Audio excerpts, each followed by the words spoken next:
Hello friend, मैं हूं ताबिश खान। आप देख रहे हैं हमारा channel skill India with Tabish. आज मैं आपके लिए लेके आया हूं ऐसे टॉपिक पर वीडियो जिसमें हम बात करेंगे सिक्योरिटी सुपरवाइजर का क्या काम होता है। इस वीडियो के अंदर मैं आपको बताऊंगा कि जो सिक्योरिटी गार्ड होते हैं, उनके जो सुपरवाइजर होते हैं, उनका क्या काम होता है। इस वीडियो के अंदर पूरा डिटेल में इसके बारे में बात करेंगे।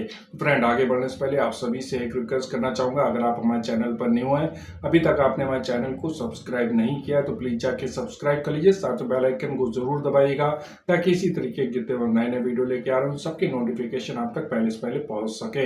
चलिए फ्रेंड, देर ना करते हुए अपने वीडियो को हम स्टार्ट करते हैं। तो सबसे पहले हम बात करते हैं सिक्योरिटी गार्ड का जो सुपरवाइजर्स होते हैं उनका क्या काम होता है।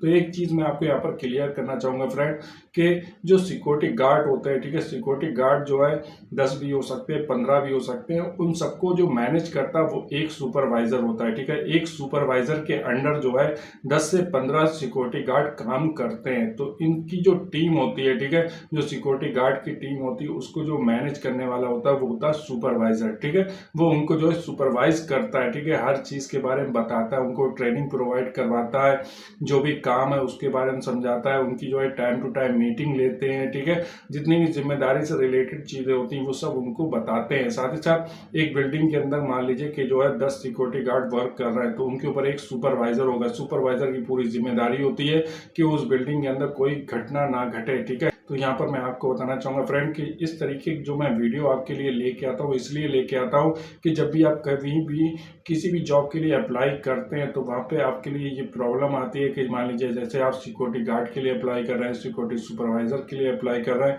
या किसी भी जॉब के लिए अप्लाई करते हैं, तो उस जॉब के बारे में आपको पहले से पता होना चाहिए कि वहाँ पर उसका क्या काम होता है। ठीक है, उस जॉब में क्या क्या करना होता है। तो इसीलिए मैं जो इस तरीके की वीडियो आपके लिए लेके आता हूँ कि डिफरेंट तरीके के डेजिग्नेशन के बारे में, कि किस डेजिग्नेशन में क्या काम होता है। तो आज का जो हमारा टॉपिक है वो सिक्योरिटी सुपरवाइजर का। तो सिक्योरिटी सुपरवाइजर के मेन क्या क्या काम होते हैं, अब हम इसके बारे में बात करेंगे। तो अब मैं बताने वाला हूं आपको कि जो सिक्योरिटी सुपरवाइजर होता है उसका क्या क्या काम होता है। सबसे पहला काम है टीम हैंडलिंग। टीम हैंडलिंग का मतलब ये है कि एक सिक्योरिटी सुपरवाइजर के अंडर जो है 10 से 15 जो है सिक्योरिटी गार्ड वर्क करते हैं, तो उनकी जो टीम होती है उनको अच्छे से हैंडल करना आना चाहिए। टीम को हैंडल करने का काम जो है यहाँ पर सिक्योरिटी सुपरवाइजर का होता है। उनकी जो टीम होती है उनको मोटिवेट करना, ठीक है, उनका कोई कॉन्फ्लिक्ट है उसको सॉल्व करना, इस तरीके के वर्क उनको करने होते हैं। सुपरवाइजर होता है उसकी एक प्रमुख जिम्मेदारी ये भी होती है कि जब भी उनकी शिफ्ट स्टार्ट हो रही है उससे 15 से 20 मिनट पहले उनको वहां पर पहुंचना होता है। वो पहुंचने का कारण उनका ये होता है कि वो अपनी ड्यूटी तो करते ही हैं, साथ ही साथ जो सिक्योरिटी गार्ड होते हैं उनकी अटेंडेंस भी लगाते हैं। ठीक है, उनका टाइमिंग भी देखते हैं, उनकी टाइमिंग के रिलेटेड जो रिकॉर्ड होता है, ठीक है, वो उनको मेंटेन करना होता है। तो बहुत ज़्यादा ज़रूरी है कि सिक्योरिटी गार्ड्स के पहुंचने से पहले सिक्योरिटी सुपरवाइजर का वहां पर पहुंचना, तो ये बहुत ज़्यादा ज़रूरी होता है। टाइमिंग का उनको विशेष करके ध्यान रखना होता है। ये भी उनके एक काम का हिस्सा होता है कि उनको जो भी उनकी शिफ्ट है उससे 15 से 20 मिनट पहले वहां पर पहुंचना, और फिर उसके बाद जितने भी गार्ड्स आ रहे हैं, ठीक है, उनकी अटेंडेंस लगाना, उनका पूरा रिकॉर्ड रखना, उनको जो है काम समझाना कि अब उनको कहाँ पर क्या काम करना है। ठीक है, तो इससे रिलेटेड भी उनको काम करना होता है। सुपरवाइजर होता है उसका एक प्रमुख काम ये भी होता है कि जितने भी सिक्योरिटी गार्ड हैं या खुद वो सिक्योरिटी सुपरवाइजर पे अगर वर्क कर रहे हैं तो उनकी जो ड्रेस है, जो यूनिफॉर्म है, जो वर्दी है, वो साफ सुथरी होनी चाहिए, क्लीन होनी चाहिए। ये भी बहुत ज्यादा जरूरी होता है, क्योंकि जब भी आप किसी सोसाइटी, किसी बिल्डिंग या फिर कहीं पर भी आप सिक्योरिटी की जॉब करते हैं तो आपकी जब ड्रेस अच्छी होती है, आप अच्छे से नीट एंड क्लीन होते हैं, तो ये इसका जो है बहुत ज्यादा अच्छा प्रभाव पड़ता है। तो इस बात का भी ध्यान रखना यहाँ पे सिक्योरिटी सुपरवाइजर की जिम्मेदारी होती है कि जितने भी गार्ड्स हैं उनकी जो यूनिफॉर्म है, जो वर्दी है, वो नीट एंड क्लीन होनी चाहिए। इस बात का भी इनको ध्यान रखना होता है। जैसे कि फ्रेंड मैंने पहले ही आपको बताया टाइमिंग, तो टाइमिंग के साथ साथ यहाँ पे बहुत ज्यादा जरूरी है कि जितने भी सिक्योरिटी गार्ड हैं, ठीक है, उनकी अटेंडेंस कितने बजे वो आ रहे हैं, ठीक है, उनकी वो अटेंडेंस जो है रजिस्टर में जो है उसकी एंट्री करना, ये एंट्री करने का काम यहाँ पर सिक्योरिटी सुपरवाइजर्स का होता है। या फिर आज के टाइम पे हम देखें तो बायोमेट्रिक का यूज किया जाता है, तो उनकी बायोमेट्रिक में हाजिरी लगवाना, इसकी जिम्मेदारी भी यहाँ पर सिक्योरिटी सुपरवाइजर की ही होती है कि टाइमली जो है उनकी हाजिरी लग सके, जिससे कि उनकी सैलरी बन सके।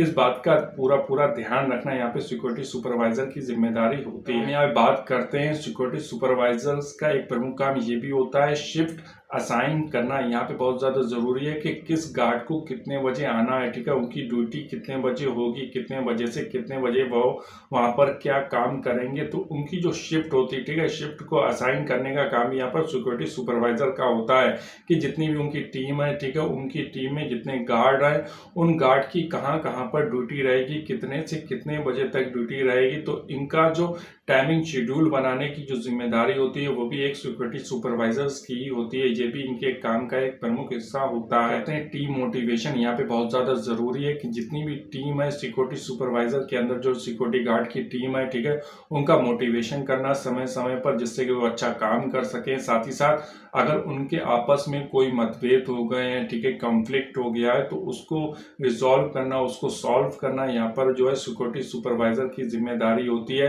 कि अगर उनकी कोई आपस में कोई दिक्कत है, ठीक है, उस दिक्कत को समझना, उसका वहाँ से जो है जल्द से जल्द उसको सॉल्व करना, ठीक है, उनका जो है आपस में जो भी कोई दिक्कत हुई है, ठीक है, उसको जल्द से जल्द उसका सोल्यूशन प्रोवाइड करना भी यहाँ पर सिक्योरिटी सुपरवाइजर की ही जिम्मेदारी होती है। यहाँ पर मैं आपको बताना चाहूँगा जितने भी बिल्डिंग या फिर कहीं पर भी जो है अग्निशमन यंत्र लगे होते हैं, ठीक है, जिससे कि जैसे कि मान लीजिए कहीं पर कहीं आग लग गई है या कोई घटना हो गई है, तो उस आग को बुझाने के लिए जो अग्निशमन यंत्र होते हैं, ठीक है, उनको यूज करना भी आना चाहिए। तो यहाँ पे बहुत ज्यादा जरूरी है कि जो सिक्योरिटी गार्ड का जो सुपरवाइजर्स हैं उनको जो है अपने गार्ड जो उनकी टीम है, ठीक है, उसको प्रॉपर ट्रेनिंग देना, उनको प्रॉपर तरीके से बताना कि जो अग्निशमन यंत्र है वो कैसे यूज किए जाते हैं, कोई घटना होती है या फिर कोई परेशानी होती है तो उस टाइम पर उनका कैसे यूज करना है, ठीक है, उसके बारे में जानकारी देना, ये भी यहाँ पर सिक्योरिटी सुपरवाइजर की ही जिम्मेदारी होती है। साथ ही साथ जो इमरजेंसी गेट होते हैं, ठीक है, डिफरेंट तरीके की बिल्डिंग्स हैं, मॉल्स हैं, ठीक है, शॉपिंग कॉम्प्लेक्स है, वहाँ पर क्या होता है इमरजेंसी गेट होते हैं। अगर कोई घटना होती है